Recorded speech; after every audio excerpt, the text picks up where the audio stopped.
One evening, the sound of wood breaking echoed across the street. I rushed outside and froze. Two HOA members were standing in my backyard with hammers and crowbars, ripping apart my brand new fence. My dog barked nonstop.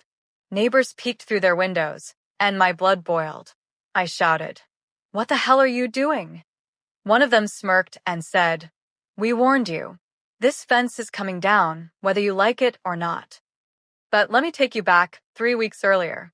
At that time, life was simple. I had just built a wooden privacy fence in my backyard, nothing fancy, just a safe place for my dog and some peace from my nosy neighbor, Nancy, the HOA president. When the posts first went up, Nancy walked past, glaring at me, but didn't say a word. 2 days later, I received a letter in my mailbox. Fence height exceeds HOA regulations. Must be removed immediately. I double-checked the HOA rulebook myself, and my fence was perfectly within the limits. That's when I realized this wasn't about rules at all. It was about control. At the next HOA meeting, I arrived prepared with photos, measurements, and the official guidelines. Calmly, I presented my case.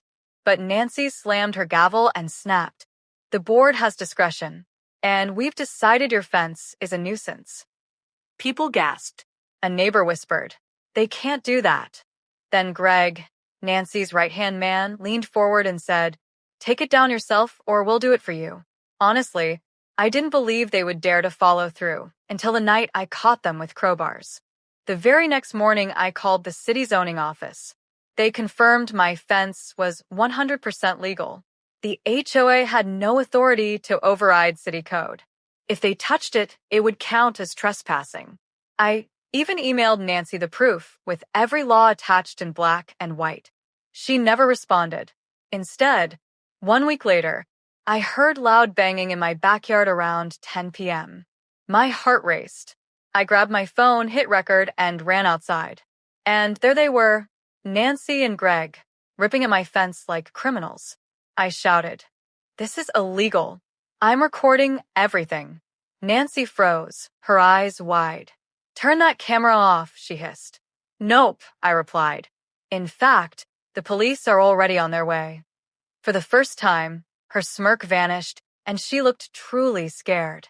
Moments later, red and blue lights flashed across the street.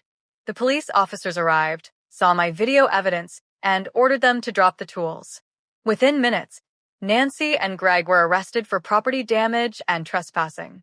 Neighbors stood on their porches watching the drama unfold. The same people who once feared them were now laughing quietly. A week later, the HOA held an emergency vote. For the first time, Nancy was removed as president, and Greg quit on his own, too embarrassed to show his face again. The city also fined them heavily and forced them to pay for the damage to my fence.